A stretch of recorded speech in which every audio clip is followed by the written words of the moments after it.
ସନ୍ଦେହ କରୁଥିବା ଇଣ୍ଟର୍ଣ୍ଣ ଓ ଡାକ୍ତରଙ୍କ ନାମ ସିବିଆଇକୁ ଦେଲେ କଲିକତା ପୀଡ଼ିତାଙ୍କ ଅଭିଭାବକ।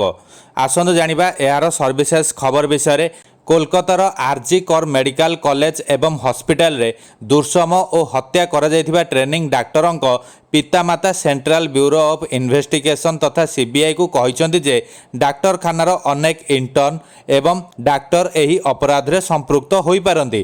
ମୃତ ଟ୍ରେନିଂ ଡାକ୍ତର ଅଭିଭାବକମାନେ ସିବିଆଇକୁ ସନ୍ଦେହ କରୁଥିବା କିଛି ଜଣଙ୍କ ନାମର ଏକ ତାଲିକା ମଧ୍ୟ ଦେଇଛନ୍ତି। କଲିକତା ହାଇକୋର୍ଟଙ୍କ ନିର୍ଦ୍ଦେଶ ଅନୁଯାୟୀ ସିବିଆଇ ଏହି ମାମଲାର ତଦନ୍ତ କରୁଛି।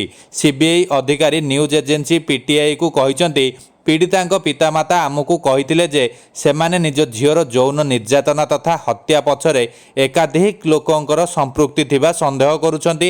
ସେମାନେ ଡାକ୍ତରଖାନାରେ ତାଙ୍କ ସହ କାମ କରୁଥିବା କିଛି ଇଣ୍ଟର୍ଣ୍ଣ ଏବଂ ଡାକ୍ତରଙ୍କ ନାମ ଦେଇଛନ୍ତି। ସିବିଆଇ ଏହି ବ୍ୟକ୍ତିବିଶେଷଙ୍କୁ ପଚରାଉଚରା କରିବା ସହିତ କୋଲକାତା ପୋଲିସର ଅଧିକାରୀମାନେ ମଧ୍ୟ ପ୍ରାଥମିକ ଅନୁସନ୍ଧାନର ଅଂଶବିଶେଷ ଥିଲେ।